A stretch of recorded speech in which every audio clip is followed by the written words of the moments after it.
Assalamualaikum everyone, it's your boy Alif again daripada Marjans TV. So hari ni aku nak review makanan daripada Salmon Madness guys. Memang madness. Apa yang aku suka daripada Salmon Madness ni guys, salmon dia dipack individually. Untuk masak salmon pada kali ini, aku nak buat sebasic yang mungkin. Aku cuma nak letak black pepper dan juga salt, garam saja. Kat sini juga aku ada salmon belly, perut ikan salmon tu. Aku letak black pepper sikit, garam sikit dan kemudian tepung. Tidak ketinggalan untuk menambah kick lagi, aku letak cayenne pepper. Untuk masak salmon pada kali ini, aku pilih untuk menggunakan olive oil instead of guna butter. Kononnya nak sehat lah. Kurang lemak. Bila kuali dah mula panas, minyak dah mula panas, aku campak dia salmon dalam kuali tu. Kulit dulu supaya dia garing. Disebabkan salmon ni tebal, jadi aku nak masak keseluruhan salmon ini. Aku nak masak keliling dia, bawah, depan, belakang semualah. Okay, sekarang aku nak tunjuk korang aku masak salmon belly pula. Jadi aku akan pakai minyak banyak sikit sebab aku nak goreng deep fry, aku nak goreng garing. Aku dapat salmon guys. So aku nak makan salmon hari ni daripada Salmon Madness. Memang madness guys. Salmon yang diorang bawa ni khas diterbangkan daripada Norway guys. Selain daripada salmon cut macam ni, dia ada juga salmon belly macam ni, perut salmon tu. So tanpa melangkan masa, aku nak cakap banyak, aku nak masak dia, aku nak makan. Oh my god, juicy-nya guys. Kulitnya garing. So nak try ni pula. So nampak ni, ini pula adalah salmon salmon belly tu, goreng garing. Aku letak tepung sikit. Aku letak salt pepper dengan cayenne pepper. Sedapnya guys. Kalau korang nak beli guys, aku disediakan link kat bawah, detail harga dan semuanya. Please feel free to tengok dorang punya Instagram, follow dorang. Aku nak sambung makan salmon ni. Alright. Bye guys. Seriously guys, aku tak faham dan aku tak tahu kenapa korang nak aku bercakap pasal ni. Tak faham why you guys keep on bugging me to talk about this. Kenapa penting sangat ke aku punya pandangan, aku punya pendapat terhadap isu ni? Bagi memenuhi kehendak korang, let's go into it. Assalamualaikum everyone, it's your boy Alif again daripada Marjans TV. Selamat kembali ke channel aku. Bagi mereka yang baru sampai ke channel aku, nama aku Alif. Alright, aku adalah content creator, producer, segala editor lah, juru kamera semuanya. Akulah manusia ni di belakang Marjans TV. Terima kasih sebab klik video ni. Thank you so much sebab sudi tengok video ni. Bagi mereka yang dah lama join, bagi mereka yang dah lama subscribe, thank you so much. Yang belum subscribe, feel free to do so sebab banyak video-video menarik yang aku pasti korang akan suka. Aku yakin korang akan suka. Kalau tak, aku tak tahulah kenapa yang 100,000 ni subscribe aku. Okay, jadi mereka ada something yang mereka rasa suka, yang seronok tengok video aku. So you guys, you too should subscribe to my channel. So tanpa melengahkan masa, korang tengok video ni pun korang boleh tahu tajuk dia pasal apa. Basically, sepanjang perjalanan aku buat video kat YouTube ni, aku tak pernah cuba buat something yang berkaitan dengan seorang lelaki yang bernama Prince Matt. He is one very very good content creator, a very very good storyteller. Okay, apa yang dia buat tu sampai, dan apa yang dia buat tu orang suka. Jadi aku tak peduli bagaimana dia buat, kenapa dia buat, I don't give a damn, sebab aku just happy apa yang dia buat orang suka. Sudah. Tetapi kebelakangan ini ramai yang menyeru aku suruh cakap pasal ni, buat pasal ni, komen apa pendapat aku tentang seorang lelaki yang bernama Prince Matt dan konten-konten yang dia buat recently. Bila aku cakap konten-konten yang dia buat recently, adalah konten-konten yang dia buat sejak kebelakangan ini, iaitu 3-4 video sebelum inilah, di mana bermula dengan series tahun lepas aku rasa, dah lama aku rasa, yang dia beli di book box tu apa benda semua. Aku tak pernah komen pasal tu. Sejak cerita dia bermula sejak pada itulah. Sejak dia beli kotak tu, lepas tu dia kena rasuk lah, dia kena kacau lah apa, daripada pindah rumah makin teruk, dia kena kacau benda semua. Aku layan je video dia dan aku tak pernah kritik, tak pernah apa. And bagi aku, it's just a content, hiburan untuk aku.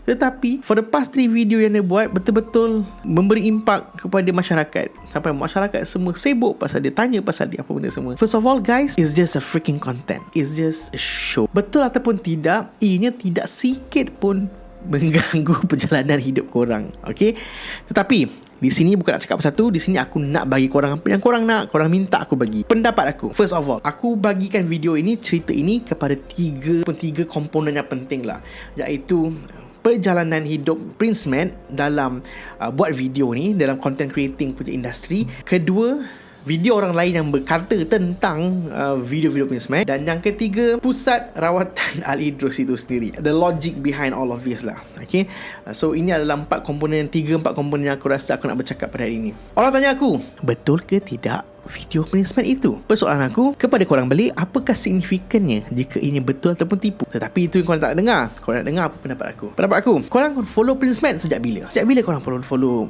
manusia bernama Matt ni? Bagi aku start follow dia sebelum dia ada puluhan ribu subscribers, ketika dia start main game dan sebagainya. Aku suka konten dia, aku suka karakter dia dan sebagainya, sebab dia pandai bercerita. Aku suka. Dan aku rasa dia mula-mula meletup apabila kisah dia dengan cousin dia yang di mana cousin dia pecahkan dia punya PS4 lah, apa benda dah, whatever what's not. Kalau korang tengok sejarah dia mula-mula meletup, mula-mula dapat nama apabila dia menyuntik elemen drama di dalam konten dia. Apabila manusia ini bermain dengan drama, ianya menyentuh pelbagai lapisan masyarakat di Malaysia terutamanya. Orang Malaysia suka drama. Sama ada drama tu real, drama itu politik, drama itu kisah petang-petang pukul 7 drama ke, tak kira apa, drama will always sell. Korang tak percaya, korang tengok top YouTuber kat Malaysia, subscriber yang banyak, apa yang dia buat sebelum? Alif Irfan, dia buat drama. Macam Syami Sazli, dia buat short film juga, semua drama.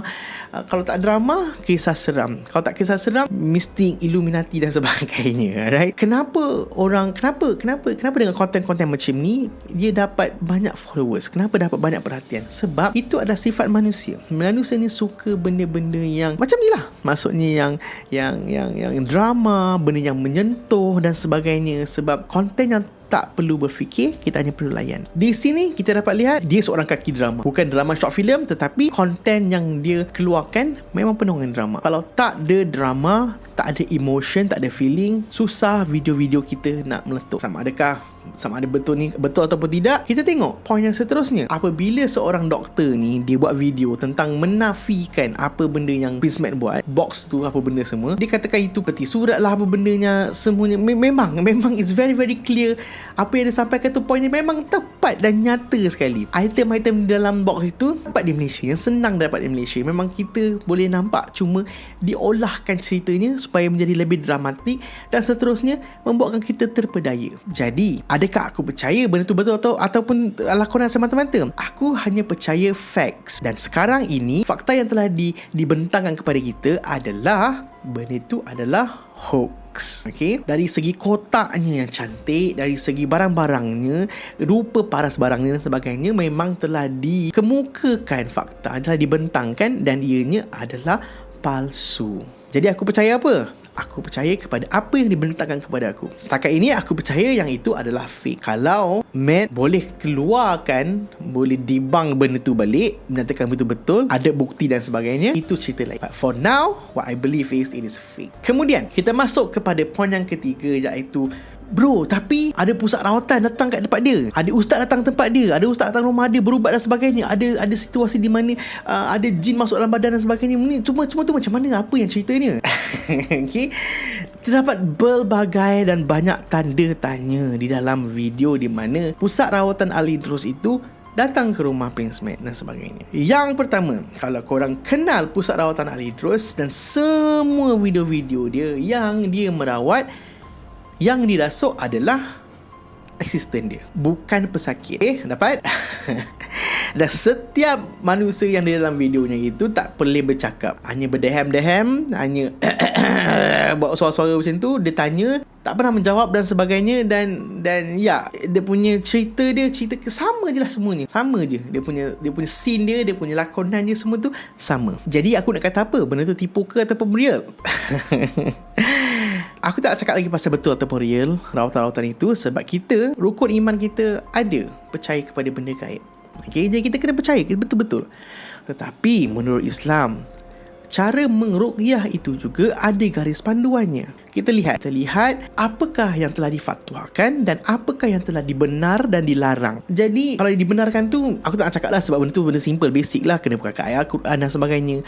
Tetapi aku nak bercerita, aku nak share dengan korang apa yang telah difatwakan oleh JAKIM yang dikerjasamakan dengan Kementerian Kesihatan tentang cara perubatan Islam. Cara salah. Okay, ini adalah guideline dia. Kalau nak tengok benda tu betul atau salah, yang pertama, sebarang kaedah rawatan yang meragukan seperti melakukan rawatan di dalam bilik yang gelap ataupun tempat bersembunyi. Hanya boleh seorang ustaz tu dengan pesakit tu saja.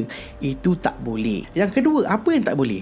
Menjalankan pembedahan batin yang dilakukan secara gaib, yang batil ataupun dengan bantuan makhluk halus atau secara makrifat. So itu pun tidak dibenarkan. Okey, kalau potong-potong perut keluar apa benda lah, apa benda semua tu, itu bukan seperti yang ketiga. Yang tak boleh adalah menggunakan kemenyan sebagai perantara, seperti mengamalkan perbuatan menurun dan menyemah. Perbuatan yang dilakukan untuk menjamu makhluk halus dengan cara-cara tertentu. Nampak tak? Bila kadang-kadang ada orang kata kena bagi bawa pulut kuning lah dan sebagainya apa semua tu, tak boleh, salah. Menggunakan kemenyan untuk panggil, sebab kemenyan apa benda semua tu asap dalam makanan jin. Itu pun tak boleh.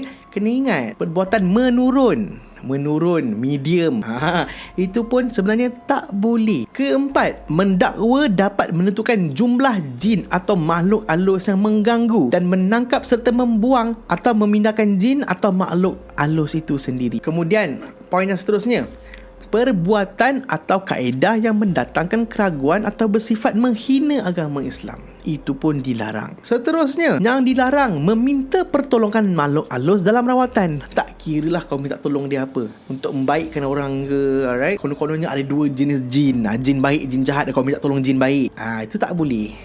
Yang terakhir, perbuatan merawat premis dengan menggunakan perkara-perkara kaedah yang dilarang dalam Islam. Jadi dekat situ aku dah jelaskan apa benda yang dilarangkan menurut fatwa. Proses-proses menurun, proses-proses medium ni, dirasuk apa semua tu semua, tuan jin lah, gunakan jin baik, saka kita yang menjaga kita untuk melawan dengan jin jahat lah, apa benda semua tu tak boleh.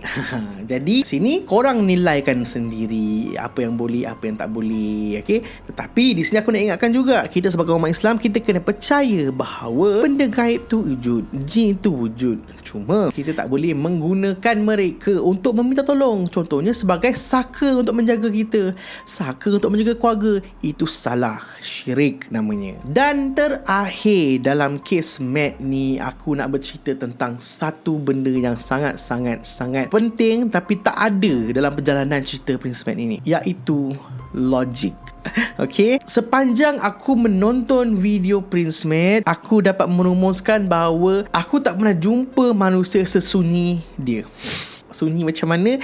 Aku tak pernah jumpa seorang lelaki yang sangat lonely, yang sangat alone. Sama ada itu fasad yang dia nak tunjukkan, adakah benda itu yang dia nak tampilkan, nak tunjukkan, ataupun itu memang benar-benar dia. Sebab kita kena faham, dia bukan hipokrit, tapi adalah macam benda yang aku nak tunjukkan dan benda yang aku tak nak tunjukkan. Aku tak menipu, cuma aku tak nak tunjukkan cerita aku yang lain itu. Ia berbeza dengan hipokrit. Hipokrit pula dia macam ni, dia jahat tapi dia kata dia baik. Oh, aku tak pernah buat semua itu, tapi sebenarnya dia buat. Berbanding dengan fasad ni pula adalah benda yang kita hendak tampilkan dan benda yang kita hendak sorok. So, apa yang korang nampak yang sekarang ni adalah benda yang aku nak tunjukkan kepada korang.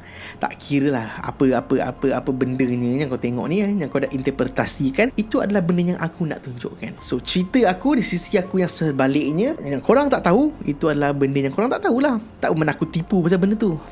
So macam Prince Matt ni pula, dia seorang yang lonely, seorang yang tak ada kawan, yang kurang ada kawan dan sebagainya.